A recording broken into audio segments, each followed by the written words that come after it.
Bismillahirrahmanirrahim. Assalamualaikum warahmatullahi wabarakatuh.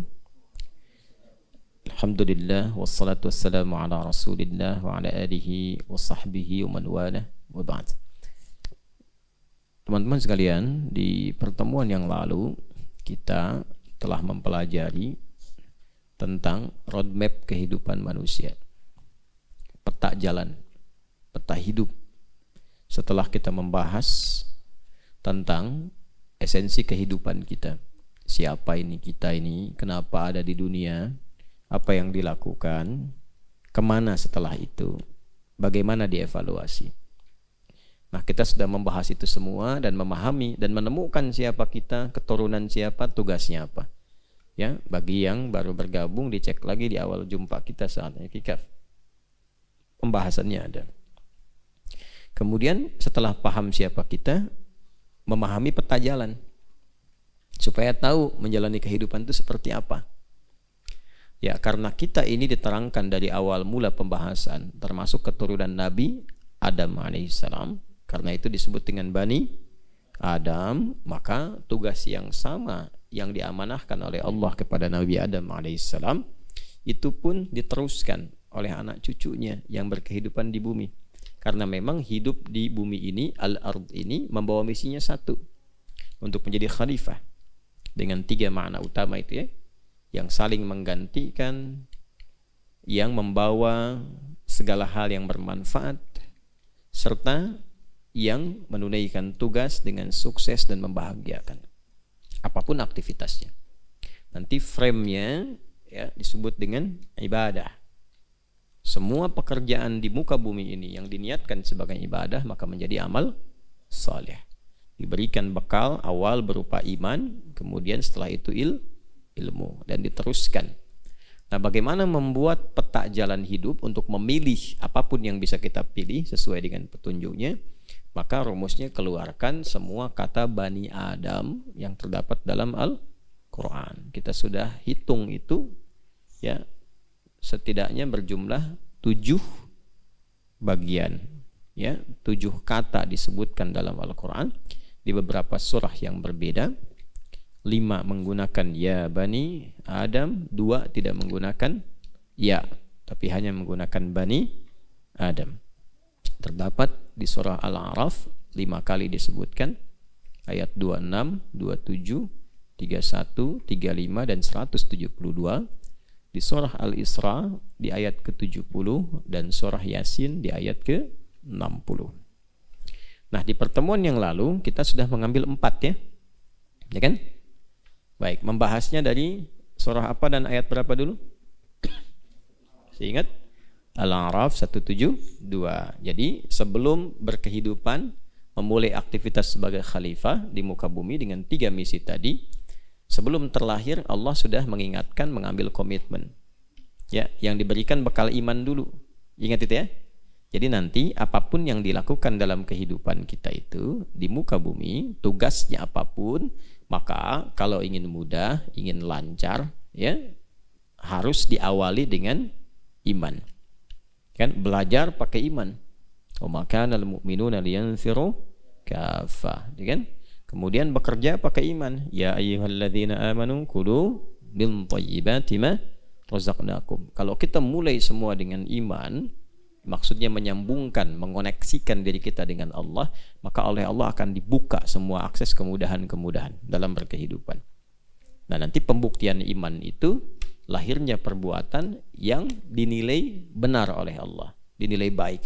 Semua perbuatan yang dinilai baik disebut soleh, amal soleh namanya. Amal itu perbuatan. Kalau Allah nilai itu baik, benar, disifati dengan soleh. Kapan amal menjadi soleh? Kalau pakai iman. Ya, karena itu konsepnya jelas disampaikan dalam Al-Quran. Wal 'asr innal insana lafi khusr illa alladhina amanu wa amilus salihat. Dan kita sudah bahas di pertemuan lalu, setelah kita akan memulai dengan iman itu, maka yang pertama dilakukan bangun konektivitas dengan Allah. Makanya dalam bentuknya apa? Ya, dalam bentuk ibadah pertama yang menyambungkan kita dengan Allah berupa salat. Jadi sebelum memulai aktivitas duniawi kita, bangun dulu hubungan dengan Allah. Nah, iman itu mengoneksikan kita dengan Allah. Bagaimana mengaktifkan sinyal iman? Kan harus aktif. Antum punya handphone, ada sinyalnya, tapi nggak diaktifkan, handphone nggak dinyalain, turn on, nggak dinyalakan. Bisa nggak dipakai untuk komunikasi? Tidak. Nah, cara menyalakan iman itu, ya, mengoneksikan dengan Allah. Itu nanti ada panggilan, panggilannya panggilan iman. Itulah yang di ayat 31. Jadi dari ayat 172 ke ayat 31. Ya kan?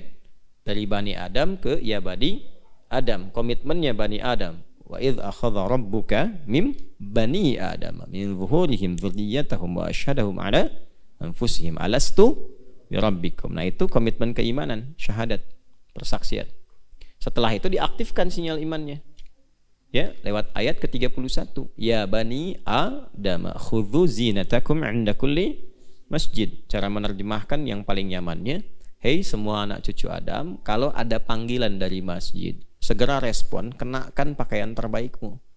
Oh, menghadap Allah tuh begitu, harus pantas. Ya, kan kita pengen kasyaf, dibuka segala kemudahan, akses. Nah, karena itu ketika menghadap Allah, berpenampilan yang baik. Ya, baik penampilan itu penampilan fisikal, pakai baju yang bagus, terus komunikasi juga ditata. Ya, Anda bertemu dengan orang-orang makhluk loh di muka bumi, dengan kiai, dengan ustadz, dengan pimpinan perusahaan, dengan tokoh, kan pakai baju bagus, ya kan? Terus kata-katanya diatur kan, supaya lancar, supaya tidak tersinggung. Ini menghadap, menemui pencipta segalanya, Tuhan kita yang hak. Nah, maka harus lebih bagus daripada bertemu dengan manusia. Ini kan penciptanya, Khaliq. Nah, itu kalau pengen dibuka oleh Allah harus begitu. Makanya ulama-ulama kita itu kalau mau menyembah Allah itu Masya Allah. Jadi ada salah satu ulama di Indonesia itu, kalau makan pun makan, itu penampilan dijaga. Ya, nggak pernah makan misalnya pakai pakaian yang kurang layak atau aurat terbuka. Itu makan saja, kalaupun pakai kaos, kaosnya layak. Kalaupun nggak pakai peci, disisir rambutnya rapi. Muridnya bertanya kemudian, mengklarifikasi. Ya, kenapa katanya? Ya, kiai gitu kan harus seperti itu gitu yang dilakukan, ingin belajar. Ya, kata beliau, saya bukan mengagungkan makanan, ya, bukan mengkultuskan makanan, ya bukan. Tapi mengagungkan pemberi rizki. Itu. Mensyukuri, saya sedang bersyukur kepada Allah karena sedang diberi makan sekarang. Jadi cara mensyukurinya itu dengan menggunakan pakaian yang pantas untuk mensyukuri nikmat Allah. Wah, itu susah memang memahami seperti itu. Harus sampai ke taraf ilmu hikmah. Ya, kalau sudah mendapatkan hikmah itu, semua yang kita hadapi itu semuanya kita merasakan anugerah Allah. Jelas ya? Nah, karena itu panggilannya panggilan iman. Dari masjid itu kan ada panggilan kan? Ya kan? Sampai ke telinga kita kan? Telinga bahasa Arabnya disebut udhun. Jamaknya adzan. Adzan kan dari masjid. Adzan itu kan sifatnya panggilan kan? Terus disebutkan nama siapa di situ? Allah. Nah, nama Allah ketika disebutkan itu sedang mengkoneksikan iman, di turn on, diaktifkan iman kita lewat suara itu. Dipijit tuh. Tek. Nyala enggak? Nah, kalau nyala ada getaran di hati. Nah, itu bukan ilmu otak-atik, itu dari Quran surah ke-8 ayat kedua. Al-Anfal ayat 2. Innamal mu'minuna alladzina idza dzukirallahu wajilat qulubuhum. Insan beriman itu kalau sudah ada imannya, ya, diceknya gampang, diaktifkannya gampang. Jika disebutkan nama Allah, ada konfirmasi getaran dalam hatinya. Wajilat qulubuhum, ada getaran di hatinya, di kolbunya. Kan iman tempatnya di kolbu. Karena itu kalau sudah punya iman, dengar azan beda responnya. Allahu Akbar, nyala. Nah, ini kan? Nyala imannya. Ya Allah, sudah azan. Nanti semakin kuat, belum dipanggil sudah nyala, sudah siap-siap. Tapi kalau belum punya iman, nggak akan pengaruh suara azan tuh. Ini suara apa sih gitu? Hah? Karena belum ada koneksinya. Nah, nanti tergantung ini sekuat apa itu iman yang sudah diaktifkan itu. Beda-beda. Antum kan kalau nyalain handphone, ya kan, sinyalnya bisa beda-beda kan? Hah? Ada yang sinyalnya kuat, ada yang sinyalnya biasa-biasa, ada yang sinyalnya lemah. Kalau sinyal lemah, komunikasinya lancar nggak? Nggak kan? Naik turun kan? Ya kan? Sinyalnya kuat, cepat kan jelas komunikasinya, terang. Nah itu begitu. Orang-orang yang imannya itu kuat, nah ini ya dipanggil itu bukan sekedar datang, tapi dia mempersiapkan dengan penampilan yang layak. Gitu. Kenapa? Hah? Kenapa? Karena alladzina yadhunnuna annahum mulaqu rabbihim. Gitu. Quran surah ke-2 Al-Baqarah ayat 46. Karena mereka merasa akan menghadap Rabbnya.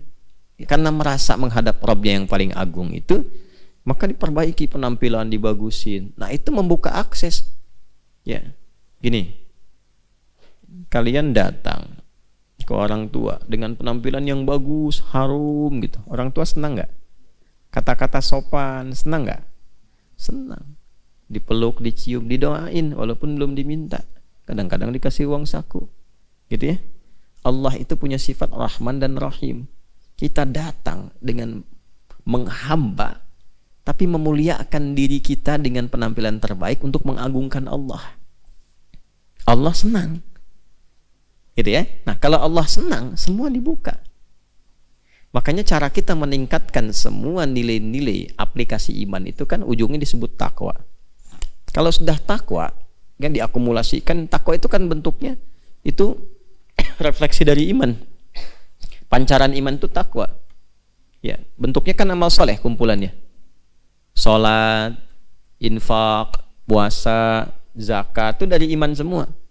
Alladzina yu'minuna bil ghaibi wa yuqimunas shalah wa mimma razaqnahum yunfiqun. Ya ayyuhalladzina amanu kutiba alaikumus syiyam. Kalau dikumpulkan semuanya jadi takwa nanti. Ya, makanya takwa itu kan selalu melekat ya dengan amal soleh kan. Puasa ujungnya takwa la'allakum tattaqun. Yang tadi itu yang kita sholat, kita infak, dibukanya dengan takwa. Hudal lil muttaqin. Kalau sudah takwa, akses dibuka. Iman ketemu takwa, dibuka langit dan bumi. Apapun yang mau kita dapatkan, Allah buka. Itu yang surat Al-A'raf itu, ayat 96. Walau anna ahlal qura amanu wat taqaw la fatahna 'alaihim barakatim minas sama'i wal, dibuka pintu langit bumi. Jadi beraktivitas di bumi dibuka, akses ke langit cepat. Ya, itu gambaran kalau kita berdoa itu cepat dikabulkan, itu kan? Kalau kita beraktivitas dimudahkan, dibuka. Mau ilmu pakai takwa, percepatan. Quran surah kedua akhir ayat 282, wattaqullaha wa yu'allimukumullah. Punya masalah cepat diselesaikan. Ya. Wa may yattaqillaha yaj'al lahu makhraja. Makhraja kan? Wa yarzuqhu min haitsu la yahtasib. Ingin bahagia, takwa. Wattaqullaha la'allakum tuflihun. Tuh. Itu aksesnya. Nah, untuk mempraktekkan itu semua amal soleh, setelah kita pengen meningkatkan iman, pengen punya akses takwa, kan mesti ada contoh kan yang mengajarkan. Maka masuklah kepada ayat yang ketiga. Kemarin kita bahas kan? Apa ayat selanjutnya? Ayat 35 tentang Rasul kan? Ya bani Adam imma yatiyannakum rusul. Makanya kalau pengen sholat, lihat Rasul contohkan. Ya kan?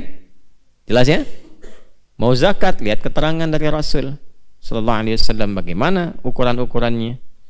Mau haji, mau puasa, pasti ada ketentuan. Nah, indahnya dalam Islam tidak ada satu pun aktivitas kecuali Rasul memberikan petunjuk, mengajarkan, bahkan menyontohkan. Gitu. Itulah di Islam itu lengkap semua, koneksinya tersambung semua. Makanya nggak mungkin ini buatan manusia, sekali lagi. Ya, ini pasti Allah yang berikan, yang punya segalanya. Nah, kemudian setelah kita siap, bikin petanya itu, mau ngerjain apa, yang kemarin kan ini, terakhir ya, yang kita bahas itu, dari mulai ibadah sampai ke muamalah. Setelah itu apa? Setelah itu, mesti waspada, pelajari tantangannya. Nah, kalau mau ke sini kan lihat jalan, ya kan? Nah, kan ketahuan kan? Kalau lihat map itu ada merah kan? Terus ada laporan kan? Ya kan? Kalau nggak tahu di jalannya itu ada lubangnya, ya kan? Macetnya parah gitu, terjebak kan di situ. Kalau nggak tahu licin bisa terperosok, apalagi jalannya malam, ya kan? Maka apa yang harus dilakukan? Mesti tahu selain penunaiannya, ya kan? Juga tahu medannya. Selain tahu bagusnya, tahu juga tantangan-tantangannya. Ya, maka di Islam tuh mengajarkan seperti itu. Makanya kalau mau kemana pun dipelajari dengan baik. Mau bekerja juga begitu. Mau bisnis pelajari resikonya apa, tantangannya apa. Belajar juga begitu, harus tahu ke kampus mana ada apa aja. Kira-kira tantangan yang dihadapi akan apa saja. Itu. Mau belajar mata pelajaran apapun, lihat tantangannya apa. Itu lengkap di Islam itu. Mau berumah tangga juga dijelaskan. Ini masalah yang mungkin lahir. Enaknya di Islam itu kita belum alami, sudah diberikan petunjuknya. Coba di rumah tangga begitu akan menikah, jangan nanti kalian pas menikah baru belajar. Sebelum nikah belajar. Sudah ada ayat-ayatnya. Tugas laki-laki apa? Ar-rijalu qawwamuna 'alan nisa bima faddalallahu ba'dahum 'ala ba'dhin wa bima anfaqu min amwalihim. Setelah itu tugas perempuan, fas-salihatu qanitatun hafizatu lil ghaibi bima hafizallah. Setelah itu diungkap, ini kemungkinan ada masalah-masalah yang terjadi di rumah tangga. Ini loh diantara masalahnya. Teruskan. Wallati takhafuna nusyuzahunna fa'idhuhunna. Kemudian wahjuruhunna. Kemudian fil madaji wadribuhunna. Itu urutan-urutannya. Ini kemungkinan akan ada salah komunikasi, gitu. Ya kan? Kemungkinan akan diem-dieman. Tuh. Kemungkinan, awas hati-hati, ada kontak fisik tuh. Kalau ada kontak fisik, mana yang ditoleransi, harus seperti apa, jangan sampai menyakiti. Ya, kemungkinan ada yang nggak selesai masalahnya di antara suami istri, mesti ada pihak-pihak lain yang memberikan solusi. Siapa yang harus dipilih? Ayat nanti 35-nya. Fa in khiftum shiqaqa bainihima fab'athu hakaman min ahlihi wa hakaman min ahli. Ada lengkap semua. Di Islam tuh indah, lengkap. Ya, balik lagi. Nah, maka disampaikan setelah ada petunjuk dari Rasul, dijelaskan kepada kita ada tantangan nanti yang akan mengganggu. Jangan dikira diminta sholat, Rasul contohkan, kita kerjakan lancar begitu aja. Tidak, akan ada pengganggu. Dan sudah mendeklar kepada Allah dia akan mengganggu. Ya, maka di situ diingatkan. Pindah lagi yang keempatnya Bani Adamnya. Surat apa ayat berapa? 7 ayat 2. 7. Apa bunyinya? Ya bani Adam la yaftinannakumus syaitanu kama akhraja abawaikum minal jannah. Disebutkan setan. Di setiap amal baik pasti akan ada setannya yang mengganggu kita supaya tidak menunaikan kebaikan itu. Di setiap ada yang soleh akan selalu ada godaan potensi untuk salah. Ingat itu ya. Nah, boleh bikin status.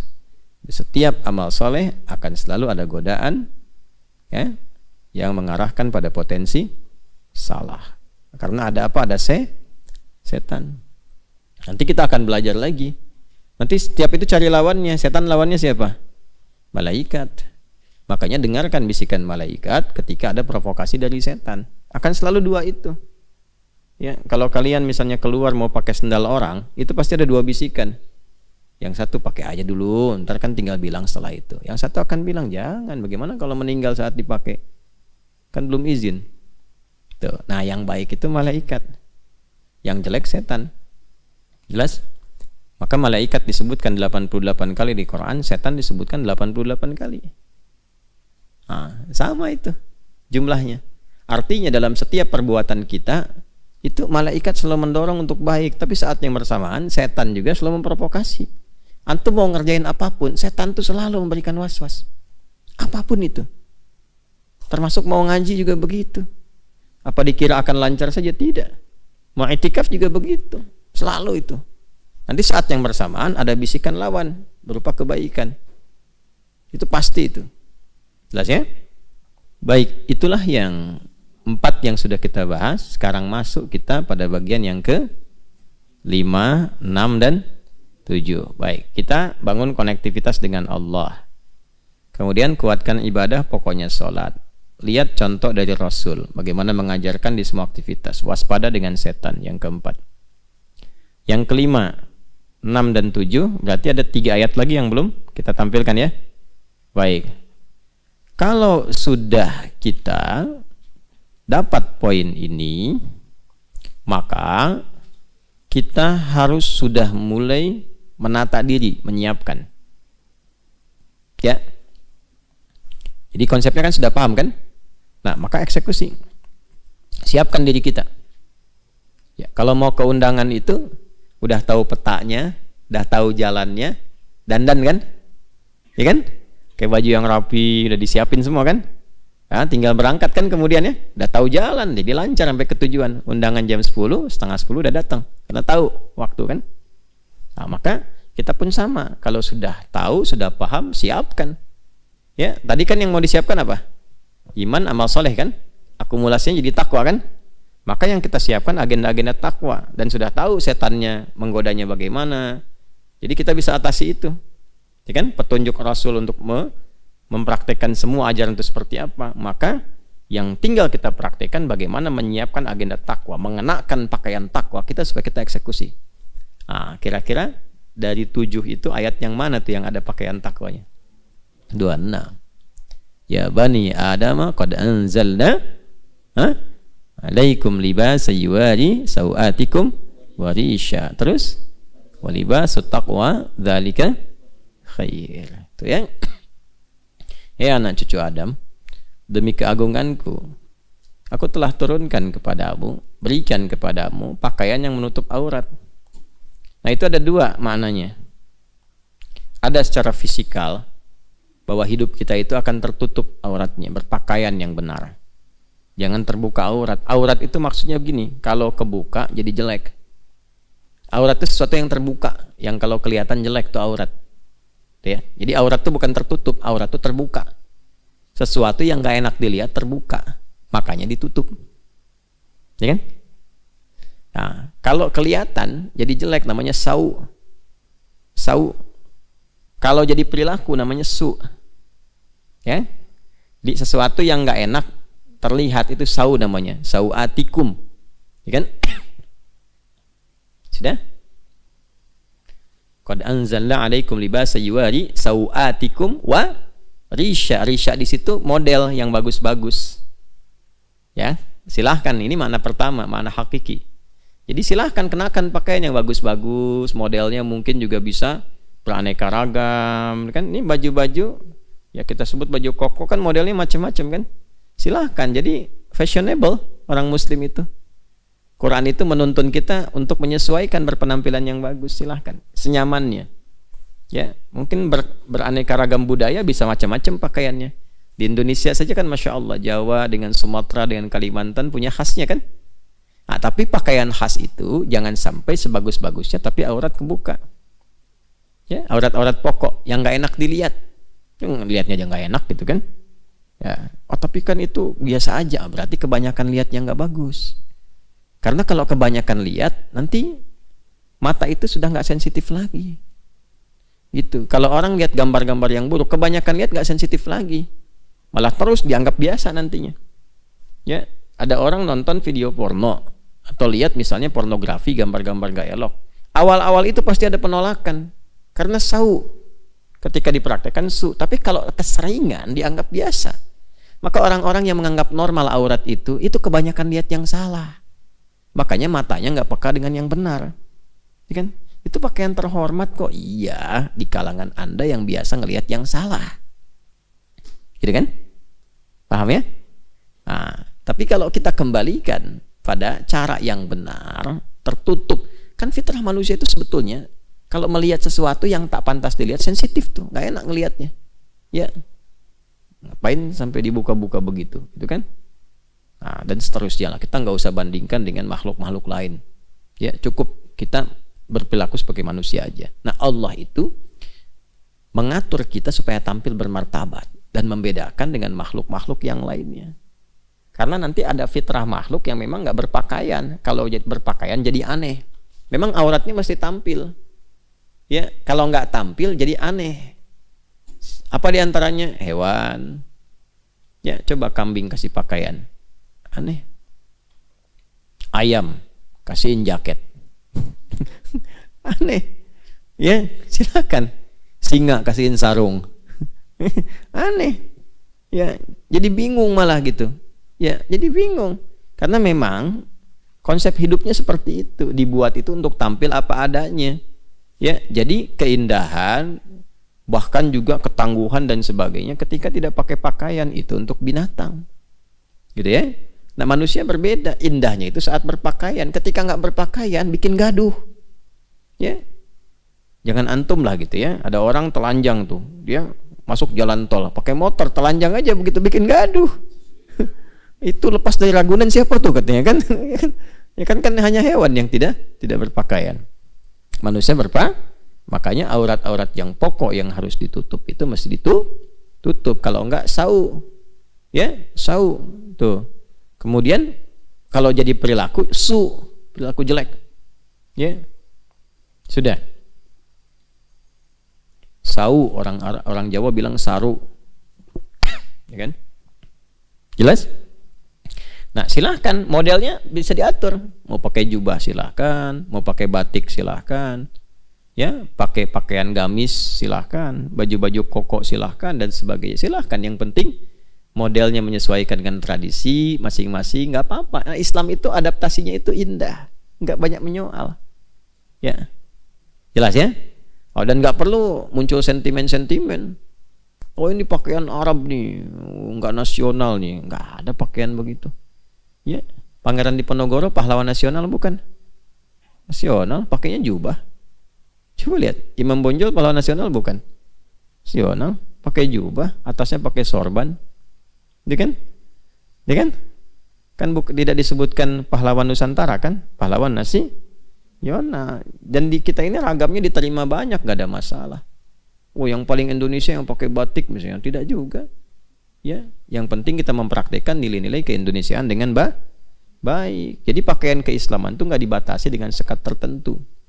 Tuh, kalau di Indonesia mesti pakai batik. Emang kafannya dari batik? Kan tidak juga. Pakai batik, alhamdulillah. Pakai jubah, alhamdulillah. Yang penting keragaman itu menyatukan kita, jangan saling mencela. Ya, saya senang pakai batik, pakai baju gamis, koko, pakai jubah, gitu kan. Tapi untuk menunjukkan bahwa semua ini layak untuk dipakai sepanjang menutup apa? Aurat. Jelas ya? Nah, cuma pakaian apapun sebagus-bagusnya intinya ada pada takwanya. Walibasut taqwa dzalika khair. Ya kan? Nah, jadi yang pertama itu maknanya makna hakiki. Ketika masuk libasut taqwa, maka itu masuk makna maknawi, majaz namanya. Jelas? Jadi pakaian itu ada dua, yang dikenakan, ini yang material, hakiki. Yang kedua dari perilaku. Perilaku itu menentukan juga, perilaku itu seperti pakaian. Ya. Tapi pakaian pun akan mencerminkan penilaian orang sebelum kita berperilaku. Ya kan? Coba antum nih sebetulnya ahli Quran dan sebagainya, tapi pakaiannya dilusuhin, pakaian lusuh, terus tambal-tambalan, compang-camping, terus dikasih cemong-cemongan misalnya. Masuk ke mall. Ya kan? Jangankan ke mall lah, ke masjid aja. Masjidnya nggak usah yang di sini, ke Istiqlal sana. Kira-kira cara pandang pengurus Istiqlal bagaimana? Akan berbeda karena yang dilihat pertama kan penampilan. Nggak bisa antum misalnya don't judge people by its cover. Nggak bisa. Orang mau kelihatan begitu bukan cover namanya, ya kan? Nggak bisa. Ya itu tuh kalau sewajarnya, ya. Jangan lihat orang berdasarkan penampilannya dulu. Enggak, penampilan itu menentukan. Dalil Qurannya kan tadi begitu. Maka tampil yang sewajarnya, jangan membuat orang itu merasa resah dengan kehadiran kita. Ya, jelas? Nah, tapi yang kedua, sebagus-bagusnya berpakaian, kalau perilakunya buruk pun, tetap penilaian orang akan jadi buruk. Bagus nih, pakai dasi, pakai jas, wah keren. Nah, sepatunya nggak usah disebut merek lah. Saya tidak ingin mengendorse. Pokoknya bagus lah. Dari atas kepala sampai kaki, pakaian nilainya 1 miliar misalnya. Tapi korupsi. Dan itu hasil nyolong. Kan? Terus ketahuan. Kira-kira respon orang baik tidak? Tidak. Karena itu, mengenakan pakaian apapun, itu pakaian takwa yang paling bagus. Perhiasan terbaiknya adalah perilaku yang disulam dengan nilai-nilai takwa. Walibasut taqwa dzalika. Tahu dari mana makna takwa di situ? Itu adalah makna sikap perilaku yang dibawa dalam pergaulan. Nanti ditafsir di Quran surah 49 ayat 13. Ya ayyuhan nasu inna khalaqnakum min dzakarin wa untha wa ja'alnakum syu'uban wa qabaila li ta'arafu. Teruskan, inna akramakum 'indallahi atqakum. Silahkan bergaul. Mungkin beda daerah. Ini kan yang ada di sini. Ya, santi-santi PKO ini kan nggak ada di daerah yang sama semua. Lombok, ya kan? ada yang dari Medan, Medannya juga beda-beda. Ya, kan daftarnya Medan aja. Padahal belum tentu kan, mungkin dari Medan masih 100 kilo. Itu kan? Masih sekian jauh. Ya, ada yang dari Madura, bilangnya Madura kan. Padahal mungkin Sumenep gitu, ya kan? Nah, nyebrang pulau lagi kan. Ya nggak ada masalah, bagus itu. Ya, ada yang dari Depok, Bekasi, ada yang dari Aceh, dari macam-macam. Mana-mana. Nah, itu syu'ub namanya. Dari Jawa sukunya mungkin bisa beda-beda. Dari Sumatera bisa beda-beda. Marganya kan lain-lain. Ada Nasution, ada Hasibuan, ada Lubis, itu kan? Dan seterusnya. Nah, jangan sampai menjadi sekat bagi kita untuk bergaul. Silahkan saling mengenal, lita'aruf. Ya, bukan litakhasum. Untuk saling berkenalan, bukan saling bermusuhan. Islam itu menyatukan. Makanya kalau Anda belajar ikut ta'lim dimanapun, materinya menyatukan. Jangan sudah belajar kok setelah itu jadi pandai misalnya untuk mencela orang lain, jadi bertentangan dengan isi Quran. Makanya saya suka bingung, ini belajar Qurannya yang mana ya gitu, ya kan? Kan dakwah itu dengan hikmah kan, ud'u ila sabila rabbika bil hikmah, gitu, bukan bil fitnah, gitu kan? Jadi bukan dengan melahirkan pertentangan. Walaupun alasan-alasan itu jelas teorinya, misalnya ini salah, tapi sesalah-salahnya pun ada cara menyampaikan supaya tidak menimbulkan masalah. Yang salah itu kan bukan yang salah itu kan diperbaiki, bukan dihujat. Firaun salah kan? Allah utus Musa dan Harun memperbaiki kan? Bukan untuk menghujat kan? Itu aja gampangnya begitu. Ya kan? Idhaba ila fir'auna innahu tagha faqula lahu qawlan layyina. Tuh. Katakan dengan lembut, la'allahu yatadzakkaru au yakhsha. Surat apa? Thaha, ayat berapa? 43 sampai 44. Gitu. Nah, itu caranya. Jadi kalau kita paham dengan itu semua, bergaul itu enak. Cukup setan aja yang jadi musuh, itu aja udah repot kita. Setan, tuh, musuh kamu. Ya. Itu setan satu aja udah repotnya. Tidur diganggu, bangun tidur diganggu. Ya. Single diganggu. Ya, kan jomblo dengan single beda kan? Ya kan? Berumah tangga diganggu, ya kan? Mau kerja diganggu, ngajar diganggu, repot memang setan satu tuh. Terus mau nambah musuh, capek? Apa nggak capek hidupnya begitu? Terus ngaji lagi, kenapa ngaji jadi tambah musuh? Ngaji itu tambah teman, tambah kawan, tambah objek dakwah. Bagaimana bisa begitu? Inna akramakum indallahi atqakum, kalau takwanya muncul. Makanya belajar pakai takwa, beramal pakai takwa. Jelas ya? Nah, jadi kita sudah tahu tadi koneksi imannya, cara mengaktifkannya, contohnya, kemudian tantangannya, musuhnya. Lalu kalau sudah tahu petanya, bikin peta hidup dong. Roadmap kan judulnya roadmap sekarang itu. Ya kan? Jalan hidup, peta kehidupan. Ya kan? Kalau sudah paham dengan itu semua, boleh dibikin. Nah, lalu pede lakukan. Pede karena kita itu dicipta oleh Allah sebagai makhluk terbaik, yang mulia. Ini ujung kepala sampai ujung kaki ini mulia semua nih. Terhormat kita itu. Makanya saking terhormatnya muncul hukum haram. Haram itu kan akarnya hurmah. Diselap ke dalam bahasa Indonesia hormat. Kenapa muncul haram? Supaya menjaga kehormatan kita. Karena kita dari lahir sampai berkehidupan, sampai pulang, oleh Allah itu spesial, dibandingkan semua makhluk yang lain dimuliakan, statusnya terhormat. Maka muncul ayat ke-6 Quran surah ke-17 ayat 70, Bani Adam lagi. Walaqad karramna Bani Adam, Quran surah 17 ayat 70. Walaqad karramna Bani Adam. Itu pakai lam dan qad tuh, pakai taukid dan tahqiq. Ya. Ada ayatnya paling kanan di pertengahan di mushaf. Walaqad karramna Bani Adam wa hamalnahum fil barri wal bahr wa razaqnahum minat tayyibati wa faddalnahum ala katsirin mimman khalaqna tafdila. Ada ayatnya enggak? Nah, itu. Jadi kita sejak dicipta itu sudah fisiknya sempurna, dan sumpahnya dengan 3 risalah Nabi yang viral di surat At-Tin surah 95, wat-tini waz zaitun, risalah Nabi Isa alaihissalam, wa turisi di Nabi Musa alaihissalam, wa hadzal baladil Nabi Muhammad sallallahu alaihi wasallam, laqad khalaqnal insana fi ahsani taqwim. Itu fisiknya sempurna. Kesempurnaan di situ, takwim itu maksudnya kesempurnaan fisik yang sesuai dengan maslahat hidup. Jadi ukurannya itu bukan cara pandang manusia, ukurannya ukuran Allah yang mencipta sesuai dengan maslahat hidupnya. Karena itu nggak boleh dirubah. Ya, walaupun nanti secara tampilan fisik itu bisa beragam. Mata ada yang hitam, putih, ada yang hijau, ada yang kelihatan biru, ya. Kulit beda-beda, ada yang ya putih, ada yang sawo matang, ada yang matang banget, gitu kan? Ada yang hitam, ada yang ungu, ada. Jadi kalau Anda ke Sudan itu, di salah satu distrik itu ada yang iklimnya itu begitu panas tuh, cuacanya panas banget. Ya, itu beda-beda panasnya kadarnya.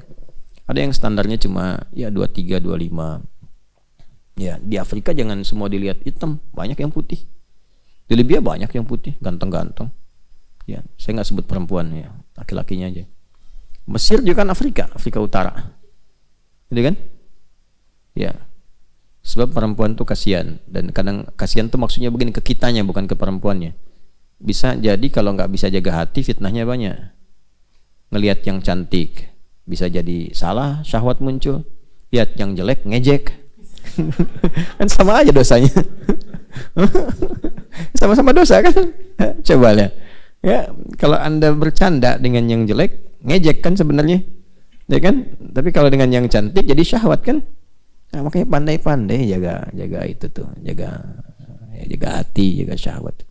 Makanya laki-laki aja lah gitu ya. Contoh. Nah, ada yang panasnya sekitar 36, 37 ya. Dekat ke 40, coklat. Ada yang memang standarnya itu 40 ke 45, hitam. Ada yang rata-rata 50. 50, kadang-kadang ke 55. Jadi kalau yang dari 26 ke situ, kayak kita nih kan paling-paling 26, 30-an lah gitu ya. Masuk ke wilayah itu yang 50-55, waduh, nggak bisa tidur. Ya. Itu subhanallah, kalau mau tidur itu nyiram air dulu, kasurnya disiram air dulu, baru bisa tidur. Gitu. Tapi apakah itu Allah turunkan untuk menjadikan sifat rasial muncul di manusia? Bukan. Supaya mereka bisa mudah menyesuaikan dengan alam. Gitu. Di yang 55 itu, 50-55. Ya, kenapa kulitnya itu sampai ungu? Ketika mereka keluar, itu bisa menyesuaikan dengan alamnya. Biasa aja kerja-kerja, aktivitas nyaman, dan nggak akan merasa takut jadi hitam. Udah ungu. Ya, tapi itu bisa menerima. Jadi adaptasi dengan cuacanya tinggi. Dan masya Allah hemat. Masak telur, taruh dikit di luar sebentar, matang, balik lagi. Jemur pakaian, saya pernah itu waktu di Libya, musim panasnya panas banget itu. Ya, baru nyuci, cek keluar jemur, masuk lagi cek begitu keluar lagi, udah kering, masuk gitu. Ya masya Allah, bersyukurnya banyak banget sama Allah tuh. Bersyukur. Jadi cara melihatnya begitu, gitu ya. Nah, ini kembali kepada apa yang kita bahas tadi, secara fisik sempurna. Jadi jangan pernah melihat diri ini beda dengan orang, tidak. Ya, karena memang kita secara pribadi punya misi. Nah, setiap tampilan kita ini itu sesuai maslahat hidupnya. Kalau nggak begitu, jadi masalah nanti ke depannya. Kadang orang dari pesek pengen mancung, padahal dengan peseknya itu mungkin maslahatnya lebih banyak.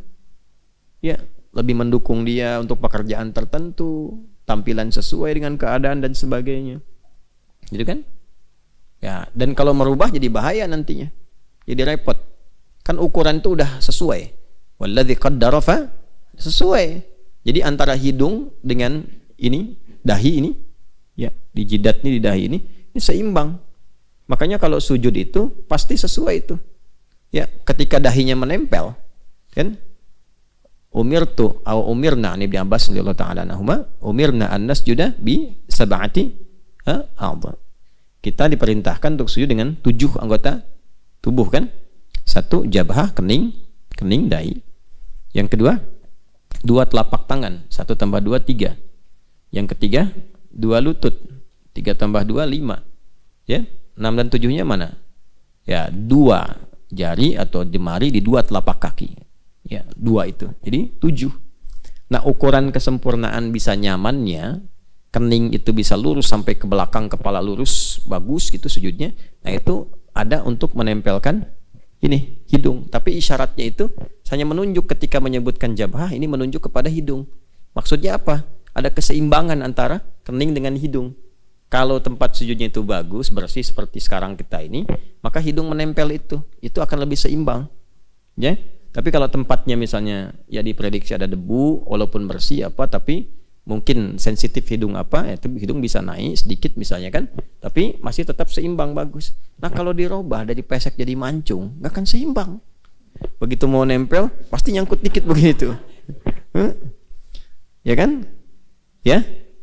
Makanya kalau antum namanya Picasso aja, nggak usah jadi Pinocchio. Jelas ya? Itu. Jadi nggak usah dimancung-mancungin, yang mancung nggak usah pesekin. Sebab ketika dia pesek jadi begini ntar sujudnya. Yang mancung jadi begini. Ya, paham ya? Ya sesuaikan aja apa adanya sesuai dengan fitrah yang Allah telah berikan. Karena setan diantara godaannya begitu, provokasi tuh. Model berkembang bro, ini bro tuh masuk. Oh nggak bagus kalau nggak dirubah. Robah dulu aja dikit, tuh kan? Ya minimal tampilin dulu. Mula-mula tuh cuma nempel-nempel, besok-besok diganti. Sampai ganti ya gender sampai ganti gender, sampai ke kelamin. Itu ada ayatnya di Quran An-Nisa tuh ya, di ayat 118-119 itu kan, la'anahullah itu kan. Kemudian apa, la'anahullah, terus ala la'attakhidanna min ibadika nasiban mafruḍa, teruskan wala udillan lahum wala umanniyan lahum, terus wala amurannahum fala yubattikunna adhanal an'am, teruskan wala amurannahum wala fala yughayyirunna khalqallah. Tuh, itu harus kenal. Makanya kenal setan mesti kenal. Kalau nggak kenal nggak tahu was-was setan apa bukan. Gitu. Wala udillannahum, aku akan sesatkan, banyak dibikin tersesat. Wala umanniyannahum, aku kasih angan-angan, banyak menghayal. Ini waktu ngaji juga mungkin berhayal. Yayalin tuh. Tuh, tempat-tempat setan tuh yang kotor-kotor, toilet. Makanya toilet itu puncak khayalan. Jangan lama-lama kalau masuk toilet. Kok belum keluar? Sebentar, inspirasi lagi datang. Inspirasi, imajinasi, inspirasi apa pun nggak ada tuh. Jangan lama-lama toilet, cepat keluar. Udah pasti tuh. Udah pasti, kalau nggak percaya silahkan. Begitu masuk toilet, pub misalnya kan, buang air besar atau apa, itu otomatis tuh setannya masuk, goda. Jelas ya? Nah kemudian yang selanjutnya apa? Ya, yang selanjutnya itu akan didorong juga untuk dekat dengan hewan, tapi hewan-hewan itu nanti ya mungkin ada yang diberi tampilan aneh-aneh, ada yang dirubah, ada yang dilukai, ada yang macam-macam. Ujung-ujungnya merubah diri, ya, merubah tampilan diri. Tampilan diri itu bukan pada yang dibenarkan, tapi pada yang dilarang. Mulai nempel-nempel dulu, pakai tato misalnya kan, ya tato naga, pengen kelihatan serem. Begitu tua jadi cacing, kan keriput terus mengecil. Tuh kan, yang menutup apa namanya tempat wudhu, macam-macam lah, ya habisin. Setelah itu robah-robah diri, ya ganti, sampai kan terlihat sekarang fenomenanya kan, laki-laki pengen jadi perempuan, perempuan pengen jadi laki-laki, robah ini itu, dari merubah suara, kena razia malam-malam. Anda siapa? Nia Pak. Yang benar siapa? Nia. Nama lengkap Kurniadi. Oh kan, yang macam-macam. Ya, nggak usah aneh-aneh lah. Ya. Baik. Nah, jadi yang kita ingin kembalikan, walaqad karramna bani Adam. Karena fisiknya sudah bagus, maka dimuliakan oleh Allah. Fungsinya jangan salah. Ini mata udah paling bagus. Karena bagus, fungsinya harus mulia. Jangan memandang yang jelek, karena akan jatuh kehormatan. Ya, nggak percaya apa? Orang-orang yang suka melihat gambar-gambar yang nggak bagus, kehormatannya jatuh. Coba kalau ketahuan dipublish, itu tuh suka ngelihat gambar-gambar pornografi itu, jatuh kan kehormatannya. Kan? Makanya mata pakai untuk memandang yang benar. Lagi-lagi nyambung ke Bani Adam pertama, pakai iman kalau mau benar. Turunlah surah Cahaya, surah ke-24 ayat 30 sampai 31 untuk perempuannya. Qul lil mu'minin, iman dulu, ya ghuddu min absarihim. Kapan ghadul basar itu? Ketika yang dipandang enggak bagus. Palingkan. Maka orang beriman memandang yang baik saja. Ini lisan. Lisan ini mulia. Kan tadi ayatnya walaqad karramna bani Adam gitu. Udah pakai bani Adam. Kami muliakan cucu Adam itu. Karena mulia, lisannya istimewa, sempurna. Kesempurnaan itu jangan sampai dikotori, jangan diturunkan martabatnya. Maka berkatalah yang baik-baik. Man kana yu'minu billahi wal yaumil akhir falyakul khaira aw liyasmut. Makanya dilarang mencela. Haram hukumnya bikin hoax, gibah haram. Haram itu dari kata hurmah. Ketika seseorang bikin hoax itu sedang merendahkan kehormatan. Ketika mencaci turun kehormatannya. Ada ustadz nih, bagus lagi ngajar, tiba-tiba mencaci maki orang. Mencaci maki orang, caci maki ustadz lain. Pasti di antara sekian jamaah itu akan ada yang gak sepakat. Turun kehormatannya. Apalagi direkam terus viral, kan? Apalagi dipakai mencuri, pakai korupsi dan seterusnya. Lalu ketangkap sama KPK, sama kejaksaan, polisi, diekspos, disampaikan, ketahuan, kasihan. Kasihan tuh keluarganya maksudnya. Yang korupsi bapaknya, anaknya yang dibully, itu kan? Istrinya yang capek. Tuh, makanya mesti benar-benar kalau punya akun media sosial mesti ditata, kan punya iman. Jangan sampai bikin konten-konten yang gak bagus. Mau kasih masukan boleh, tapi dengan kata-kata yang baik. Begitu kata-katanya kotor, yang repot orang tuanya kan? Hah? Jelas?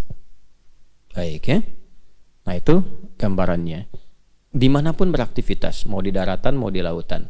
Kalau ke udara kan nggak mungkin, makanya disebutkannya wa hamalnahum fil bardi wal bahr. Ya. Jadi kalaupun antum di daratan kemana aja, bersikap dengan takwa yang mulia, pasti selamat. Kalaupun ke lautan, ya aktivitas di kapal laut, berenang macam-macam dan seterusnya, cari ikan, ya menyelam dan seterusnya, bersikap dengan baik, termasuk juga pada alamnya. Pada alamnya, naik gunung bersikap baik, jangan jumawa masuk gunung, sombong tersesat nanti. Menyelam juga begitu, banyak jin. Jin itu kan diantaranya menyelam. Di dasar-dasar lautan tuh banyak jin. Apa ayatnya? Yo, saya kasih clue-nya. Nabi Sulaiman bisa menaklukkan setan-setan dari kalangan jin yang diantara aktivitasnya menyelam. Ayo, mana Qurannya nih? Cari kata-kata setan. Nabi Sulaiman menaklukkan setan-setan dari kalangan jin. Ayo surat Saba buka.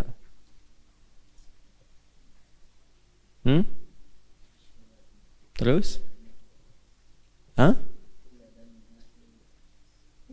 Mar, kencangin Mar suaranya Mar. Tegap Mar. Yo. Oh, surat apa? Shad, ayat 37. Nanti nyambung tuh dari surat Saba, terus juga ke surat Shad juga ada ditemukan. Ya, nanti di surat Saba itu tentang jifanin kal jawab dan seterusnya, kemampuan-kemampuan itu menaklukkan awan dan seterusnya. Nanti di surat Shad dirinci lagi. Ya. Ada salah satu di antara aktivitas jin-jin itu yang di lautan terdalam. Di antara untuk menyelam. Ruas itu menyelam ke dalam. Lihat di tafsirnya nanti. Ya, di pegunungan juga sama. Ada bagian dari jin-jin dan sebagainya. Ada. Ya, kalau ngajinya khatam kita nanti insya Allah akan temukan. Cuma bukan pembahasan itu yang sedang kita bahas. Ya, maksudnya apa? Kalaupun beraktivitas di lautan, mencari ikan, sedang diving, menyelam apa, tetap dengan takwa, jangan sombong. Itu ya. Nah, sehingga tampil terhormat dan Allah jaga. Naik gunung juga jangan sombong. Ya, ada adabnya. Demikian seterusnya.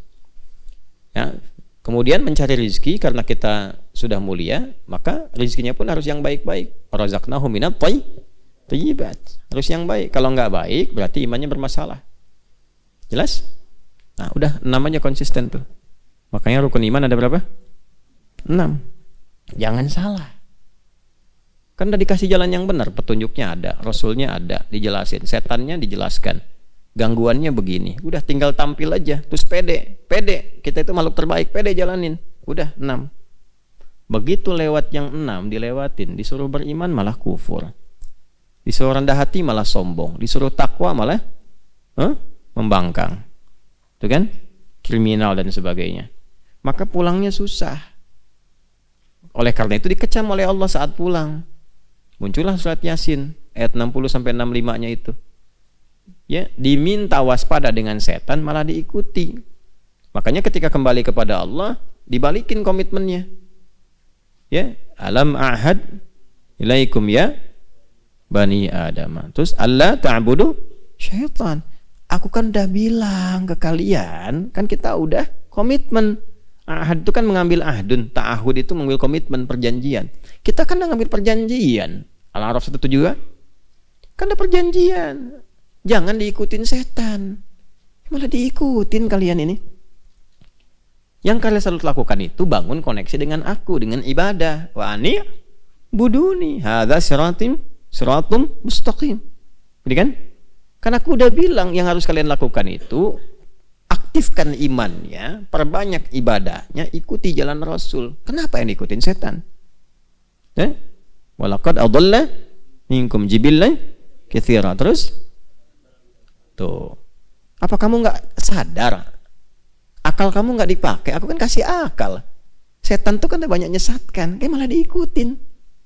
Ya walaqad adalla minkum jibillan katsira. Tuh kan, tuh banyak disesatin. Apa kamu nggak sadar? Kan aku kasih akal, kamu bisa bedakan mana baik, mana benar. Ya, mencuri itu baik apa enggak? Enggak. Soleh atau salah? Salah. Udah tahu salah, akalnya mengatakan salah, masih mencuri. Bohong itu salah, masih bohong. Berselisih itu salah, masih saling mencela. Disesatkan. Setelah itu apa? Oh, jahanam. Udah masuk jahanam kamu. Tuh. Sama sekalian sama setannya sekalian, diikutin. Kan kamu ikut setan. Udah ikut setan sana ke jahanam. Gitu, masukin ke situ. Nah, jadi yang 7 itu nanti pengingat yang sangat dalam. Alhamdulillah dikasih tahu dari sekarang, supaya di akhirat tidak terlibat. Jangan udah dikasih tahu sekarang, jauh-jauh hari di akhirat masih terlibat. Awas nih, besok pesawat take off jam 7. Ya, bis maghrib mau jelang isya. Di bandara udah dari jam 5 subuh. Mau take off jam 7. Nginep hotelnya dekat bandara. Masih ketinggalan pesawat. Kan deket situ tuh. Ada. Tahu waktunya, siapin, dikasih tahu gate-nya ini, ininya gini, ininya ini dan seterusnya. Nah, sekarang dikasih tahu di akhirat nanti jangan sampai dikecam oleh Allah karena di dunia ikut-ikutan setan. Nah, kita sedang di dunia, jangan ikut-ikutan. Jelas ya? Disiapkan dari sekarang untuk menghindari itu semua. Kalau enggak dikecam, udah masuk jahanam. Nah, itu mulut mau bicara udah nggak bisa. Makanya ayat 65-nya itu al-yauma nakhtimu ala afwahihim. Mulutnya mau protes nggak bisa, buktinya semua kuat. Nggak bisa, udah nggak, bukan waktunya untuk ngeles. Yang bicara tangannya, kakinya udah. Al-yauma nakhtimu ala afwahihim wa tukallimuna aydihim wa tashhadu arjuluhum bima kanu yaksibun. Nah, itulah 7 roadmap kehidupan kita itu. Ya. 7 peta jalan hidup dari mulai lahir sampai dengan kembali kepada Allah. Ya, jadi 7 peta jalan hidup. Kurang lebih itu yang kita bisa bahas. Selesai uraian kita, tinggal kemudian kita turunkan jadi panduan berkehidupan. Apapun yang kita pilih untuk bisa kita teruskan sebelum kembali kepada Allah Subhanahu wa taala. Mohon maaf apabila dalam uraian ada hal-hal yang tidak tepat untuk disampaikan dan tidak sedikit pun dimaksudkan untuk menunjukkan pada sesuatu yang tidak baik, tapi untuk mengingatkan kita semua agar kembali kepada Allah dalam ketakwaan. Allahumma taqabbal minna innaka antas sami'un alim wa tub 'alaina innaka antat tawwabur rahim. Allahumma faqihna fid din wa 'allimna ta'wil. Rabbana atina fid dunya hasanah wa fil akhirati hasanah wa qina adzaban nar. Wa sallallahu ala sayyidina Muhammad wa ala alihi wa sahbihi ajma'in. Wa akhiru da'wana subhanakallahumma wa bihamdika nashhadu an la ilaha illa anta nastaghfiruka wa natubu ilaik. Alhamdulillahirabbil alamin. Assalamualaikum warahmatullahi wabarakatuh.